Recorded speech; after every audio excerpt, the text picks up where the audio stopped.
Very good morning my dear student. कक्षा 10 में मेरी विज्ञान की कक्षा में आपका हार्दिक स्वागत। आज हम पढ़ेंगे अपशिष्ट एवं इन अपशिष्ट पदार्थों के प्रबंधन से संबंधित अध्याय। कल हमने पढ़ा था अपशिष्ट पदार्थ क्या होते हैं, अपशिष्ट पदार्थ कितने प्रकार के होते हैं। तो हमने पढ़ा था कि अपशिष्ट पदार्थ दो प्रकार के होते हैं, जैव निम्नीकरण और अजैव निम्नीकरण। इनके उदाहरण एवं ये किस प्रकार से होते हैं, इनका अपघटन, किनका अपघटन जैविक कारकों के द्वारा होता है, किनका अपघटन जैविक कारकों के द्वारा नहीं होते। इससे संबंधित हमने बहुत सारी चर्चाएं की थी। आज हम पढ़ेंगे कि अपशिष्ट पदार्थ कहां से निकलते हैं। कहने का तात्पर्य यह हुआ कि इन अपशिष्ट पदार्थों के स्रोत कौन कौन से हैं, ये कहां से निकलते हैं, सोर्स ऑफ वेस्टेज। ले चलता हूं आपको सीधा बोर्ड की तरफ और अपना टॉपिक है, नया टॉपिक है अपशिष्ट पदार्थों के स्रोत।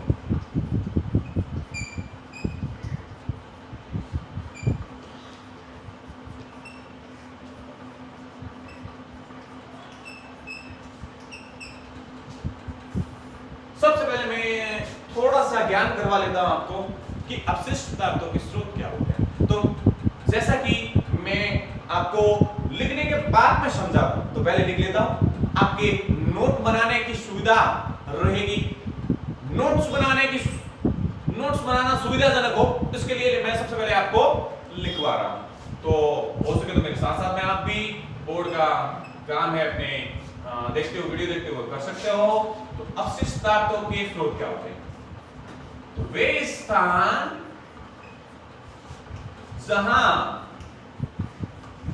से हमें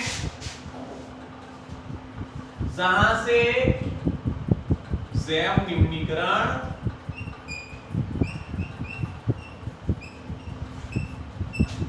निम्नीकरणीय एवं अजैव निम्नीकरणीय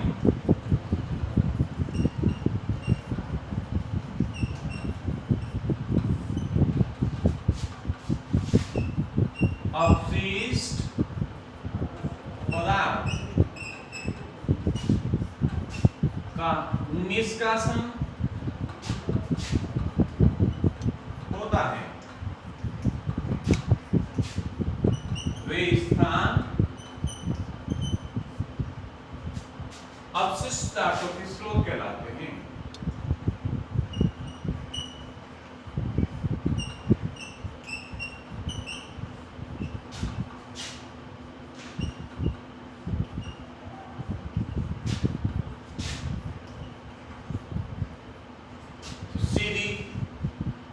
सीधी सी बात है कि वे स्थान जहां से हमें अपशिष्ट पदार्थों के रूप में जैव निम्नीकरणीय एवं अजैव निम्नीकरणीय अपशिष्ट पदार्थों का निष्कासन जिस स्थानों से होता है, वो स्थान अपशिष्ट पदार्थों के स्रोत कहलाते हैं। तो अपशिष्ट पदार्थों के स्रोत कौन कौन से होते हैं, तो ले चलते हैं अपशिष्ट पदार्थों के स्रोत। तो अपशिष्ट पदार्थों के स्रोत विभिन्न प्रकार के हैं।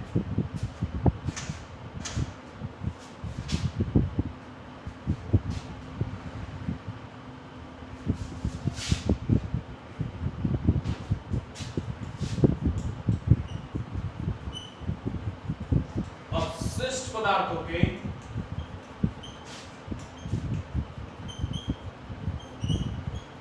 विभिन्न स्रोत।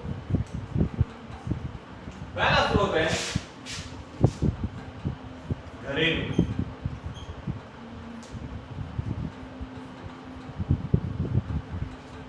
स्रोत।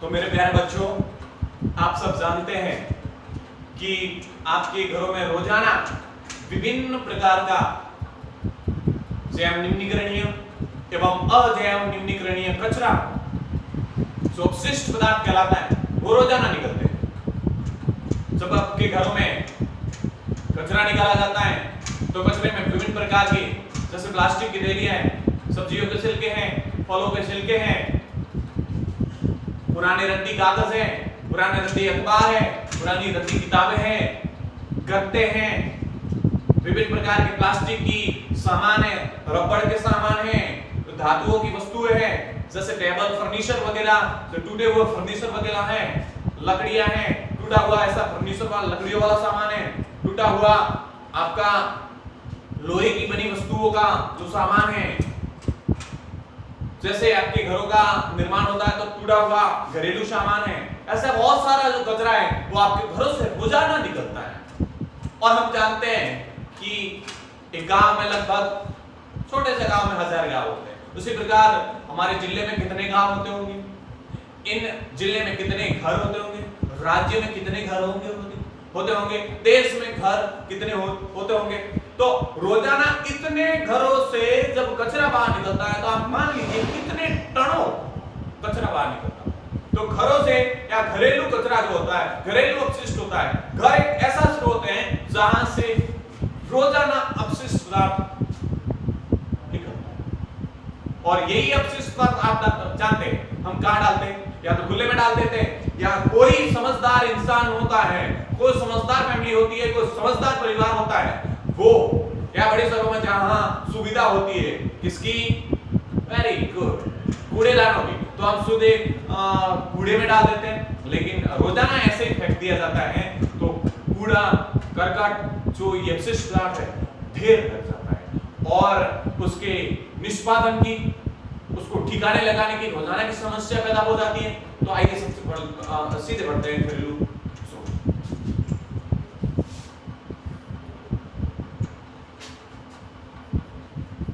मानव एक सामाजिक प्राणी,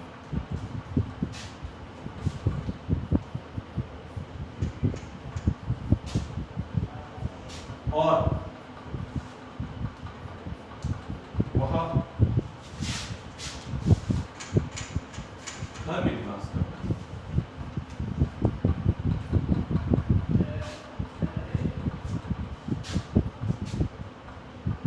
हम जानते हैं कि घरों से रोजाना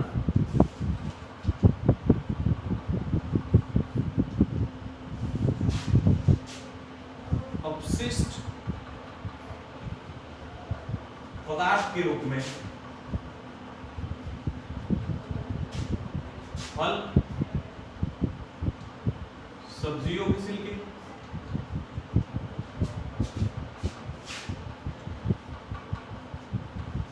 प्लास्टिक की थैलियां,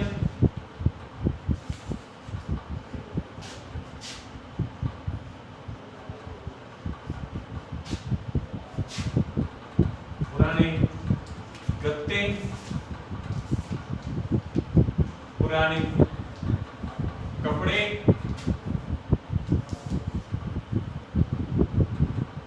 टूटा हुआ फर्नीचर का सामान,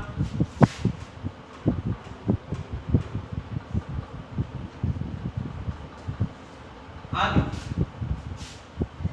कई तरह की घरेलू वस्तुएं रोजाना कचरे के रूप में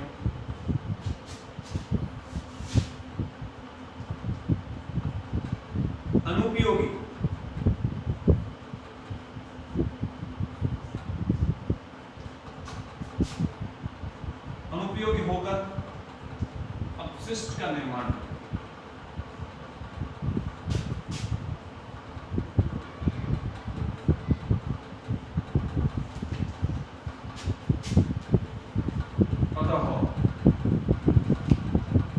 घरेलू अपशिष्ट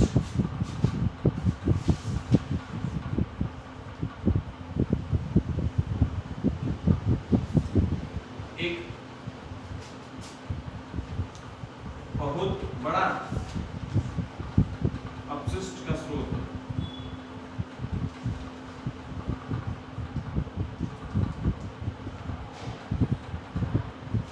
तो आप समझ चुके होंगे कि घर अपशिष्ट पदार्थों का एक बहुत बड़ा स्रोत बनकर उभर रहा है।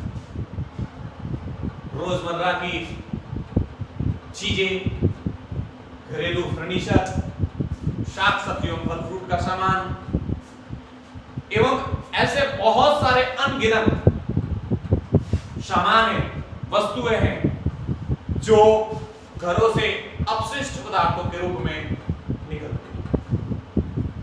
इनका सही तरीके से निष्पादन या ठिकाने लगाने का काम नहीं हुआ या नहीं होता है तो कचरे का एक ढेर सा लग जाता है। और आपने देखा भी होगा कि घर से निकलने वाला जो कचरा हम जहां डालते हैं वहां जाकर देखना,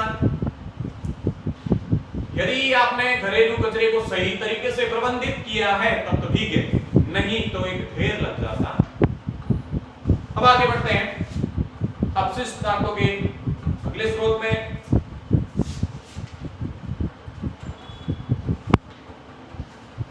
नगर पालिका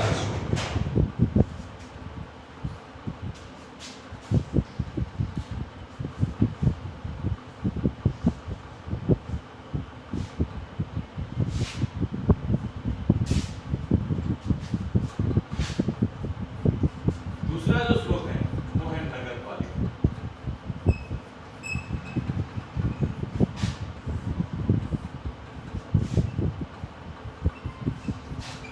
नगर पालिका भी अपशिष्ट पदार्थों का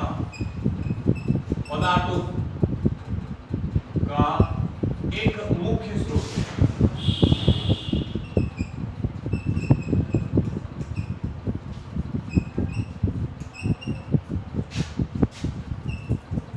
नगर पालिका से प्रतिदिन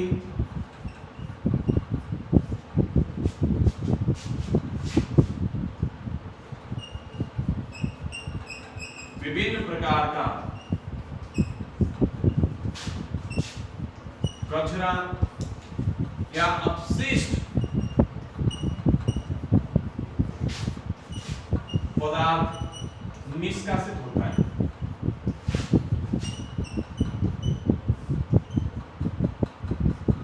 जिसमें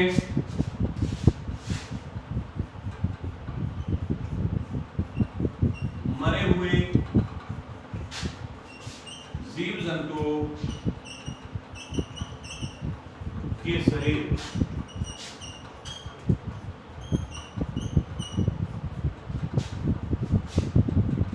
बाजारों का कचरा, सीवरेज का मलमूत्र,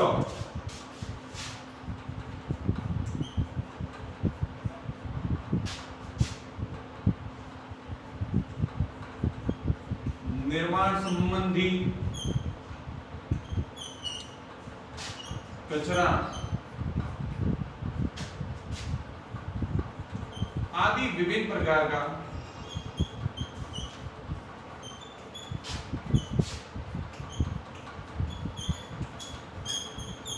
अपशिष्ट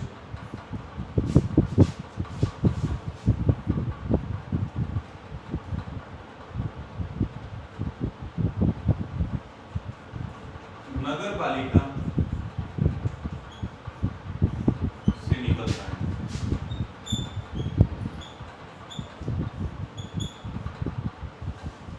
तो देखिए,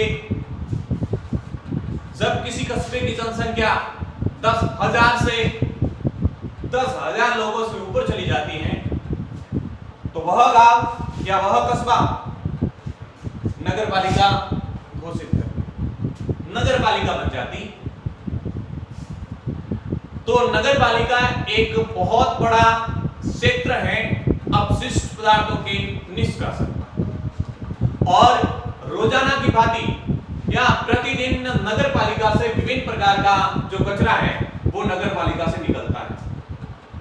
जैसे मरे हुए जीव जंतुओं का मृत शरीर, सीवरेज का कचरा, चूंकि नगर पालिका एक बहुत बड़ा क्षेत्र होता है तो वहां बाजार भी लगते हैं, तो बाजारों से निकलने वाला रोजाना का कचरा, आप सियाना के बाजार से जब शाम को निकलते हैं, घर सुबह स्कूल आते हैं तो सियाना के बाजार की जो गलियां हैं एकदम साफ सुथरी होती है, और जैसे ही आप शाम को घर पे लौटते हैं तो आप देखते हैं कि गलियों में बहुत सारा कचरा, प्लास्टिक की थैलियां, विभिन्न प्रकार के गत्ते, कागज, रद्दी चीजें, ऐसी बहुत सारी चीजें हैं, धूल मिट्टी वगैरह, आप बहुत सारी चीजें हैं वो सड़क पर जमा हुई देखते हैं। तो और सीवरेज का कचरा है, निर्माण संबंधी, जैसे कोई निर्माण हो गया, किसी भी घर का निर्माण कर रहे हैं, क्योंकि नगर पालिका है तो घरों का निर्माण भी ज्यादा होता है, निर्माण कर रहे हैं तो पुराने वाले मकान को ढा दिया, तो जो वो कचरा निकलता है वो भी अपशिष्ट पदार्थों के रूप में तब्दील हो जाता है। इस प्रकार से नगर पालिकाएं भी एक अपशिष्ट पदार्थों का बहुत बड़ा स्रोत। अगला स्रोत पढ़ते हैं हम चिकित्सा क्षेत्र, हॉस्पिटल जिसको कह सकते हैं, चिकित्सा क्षेत्र।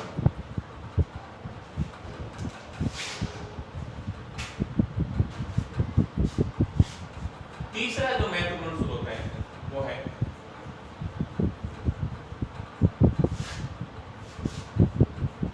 चिकित्सा क्षेत्र।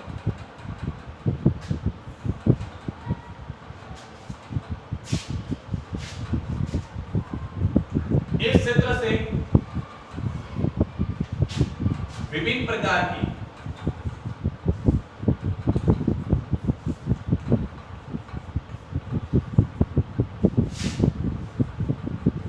अजैव, निम्नीकरणीय, अपशिष्ट वस्तुएं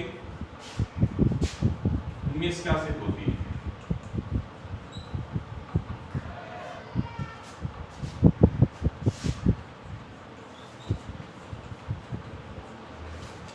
देखिए, चिकित्सा क्षेत्र, हॉस्पिटल एरिया एक ऐसा अपशिष्ट क्षेत्र है जहां से आप रोजाना देखते हैं सिरिंज, रुइयां, संक्रमित रुइयां, संक्रमित मांस, संक्रमित खून, सिरिंज, प्लास्टिक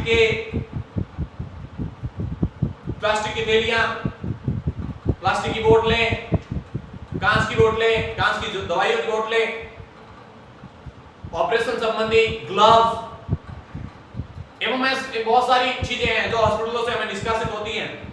और ये कचरा है वो संक्रमित होता है, पूरी तरह से संक्रमित होता है, संक्रमण रोग फैलाने में महत्वपूर्ण भूमिका निभाता है। तो बड़े बड़े हॉस्पिटल जहां होते हैं वहां बेडों की संख्या बहुत सारी होती है, बड़ा एरिया कवर करते हैं, इसलिए वहां से निकलने वाले कचरे की मात्रा भी बहुत ज्यादा होती है। और हॉस्पिटलों से निकलने वाला कचरा बहुत ही खतरनाक होता है, और हॉस्पिटल से निकलने वाले कचरे का यदि सही प्रबंधन नहीं हो पाता है, उसको सही ठिकाने नहीं लगाया जाता है, तो विभिन्न प्रकार के संक्रमण रोग फैलाने में अपनी महत्वपूर्ण भूमिका निभा लेता। तो चिकित्सकीय क्षेत्र से निकलने वाला अपशिष्ट पदार्थ हमारे लिए बहुत ही खतरनाक है। तो इस क्षेत्र से विभिन्न प्रकार की अजैव, निम्नीकरणीय अपशिष्ट वस्तुएं निष्कासित होती है, जिसमें संक्रमित सुइयां, रुई, संक्रमित खून,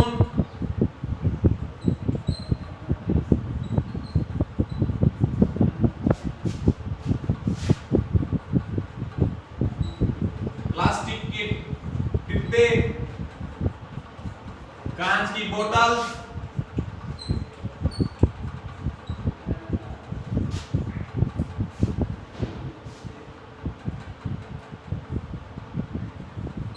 ग्लव्स आदि चीजें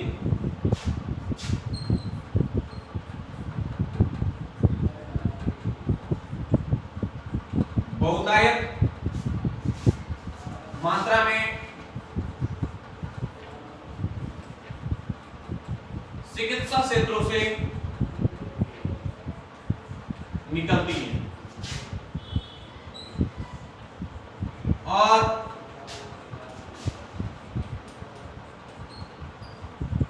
अपशिष्ट का एक प्रमुख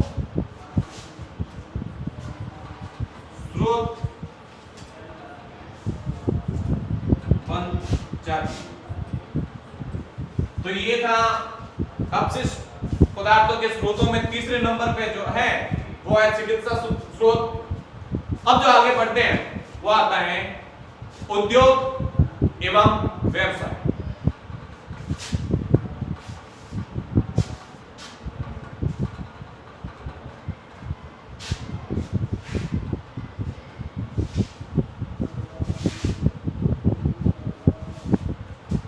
चौथे नंबर का जो अपशिष्ट पदार्थों का स्रोत है वो है खनन एवं उद्योग।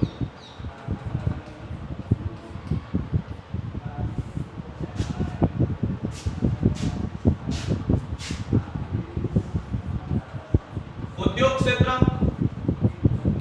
एवं खनन क्षेत्र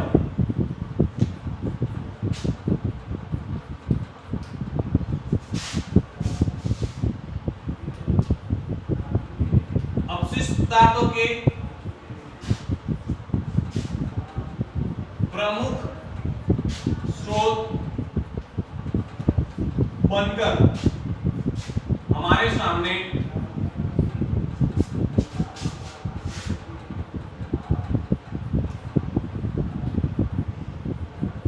अपशिष्ट प्रबंधन की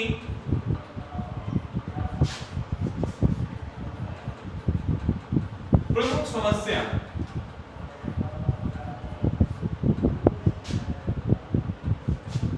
बन रहा है।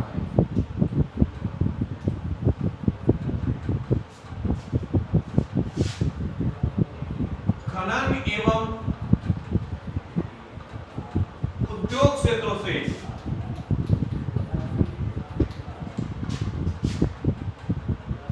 मुख्य रूप में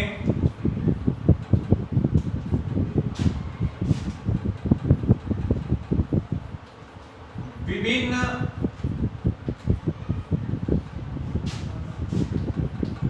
अपशिष्ट पदार्थ जैसे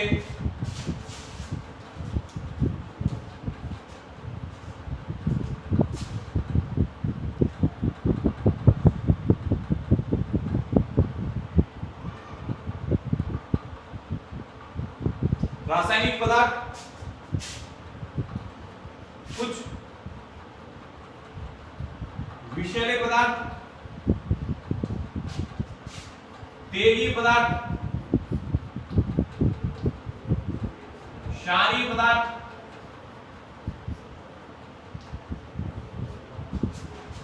अम्लीय पदार्थ निष्कासित होते हैं। जो विभिन्न प्रकार के प्रदूषण फैलाने का कार्य भी करते हैं।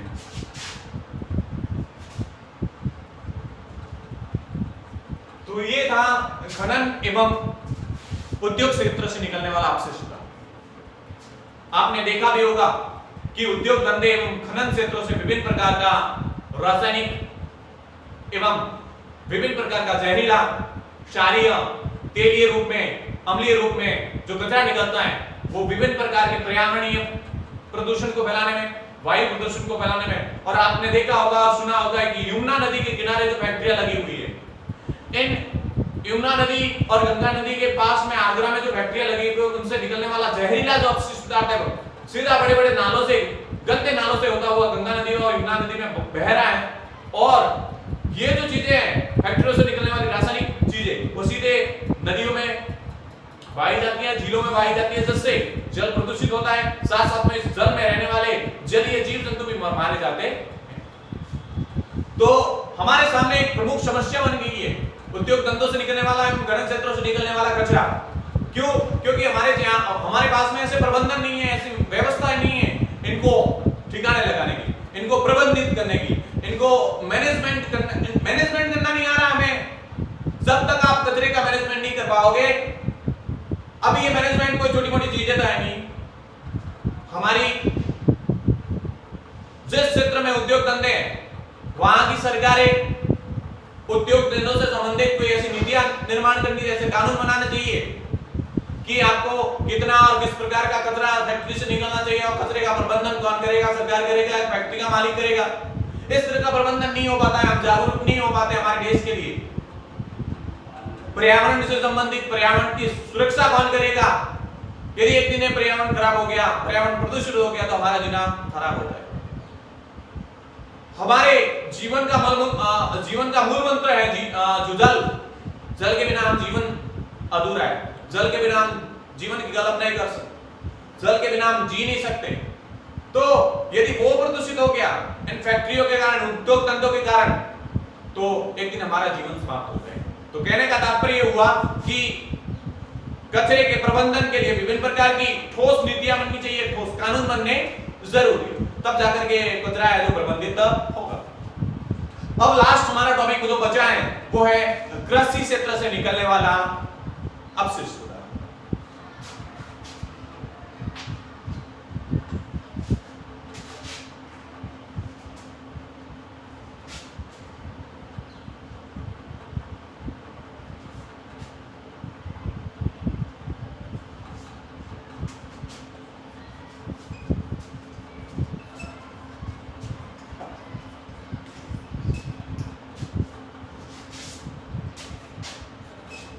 चूंकि हमारा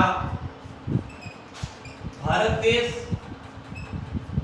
कृषि प्रधान देश है,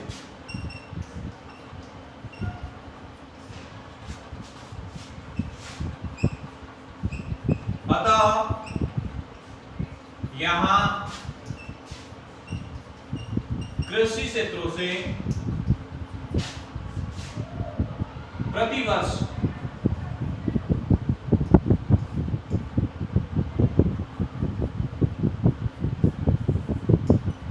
हजारों टन की मात्रा में जैव निम्नीकरणीय अपशिष्ट पदार्थ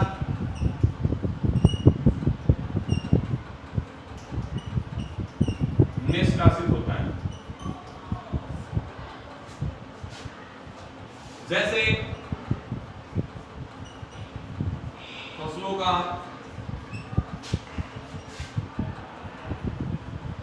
भूसा,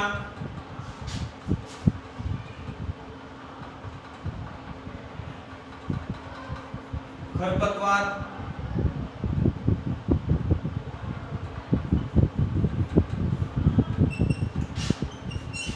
जैविक दवाइयां, रासायनिक दवाइयां इत्यादि।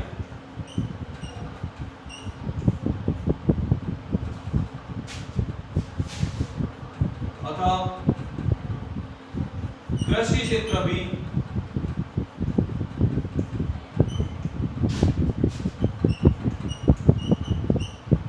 अपशिष्ट पदार्थों का एक स्रोत है।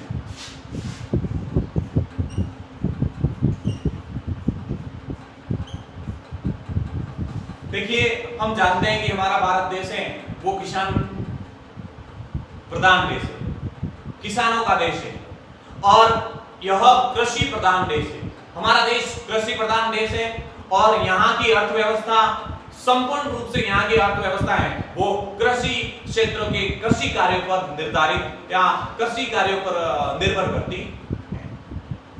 तो क्योंकि देश कृषि प्रधान होने के कारण यहाँ कृषि बहुतायत में की जाती है, अधिकतर लोग कृषि कार्य करते हैं और कृषि कार्य के उपरांत इससे फसलों से निकलने वाला भूसा, फसलों से निकलने वाली खरपतवार है जो निकाल दिया जाता है, उसको इकट्ठा करके एक साइड में रख दिया जाता है। खरपतवार हम फसल को उत्पादित करने के लिए, अधिक उत्पादन करने के लिए विभिन्न प्रकार की जैविक दवाइयां, रासायनिक दवाइयों का उपयोग करते हैं। तो ये जो चीजें हैं कृषि क्षेत्रों से अधिकाधिक निकलती हैं। तो कृषि क्षेत्र भी एक ऐसा क्षेत्र हुआ जहां से हमें अपशिष्ट अनुपयोगी चीजें प्राप्त होती है और इनसे निकलने वाली चीजें जो होती है वो ज्यादातर जैव निम्नीकरणीय होती है, तो इनसे ज्यादा इतना कोई खतरा नहीं। तो हमारा आज का टॉपिक था अपशिष्ट के स्रोत, यहाँ पूरी तरह से पूरा कंप्लीट होता है। और इसी के साथ में जय भारत। आशा करता हूं कि आप घर पे ज्यादा से ज्यादा समय का सदुपयोग करेंगे और पढ़ाई करेंगे। और क्यों? क्योंकि अपने देश को बहुत आगे ले जाना है।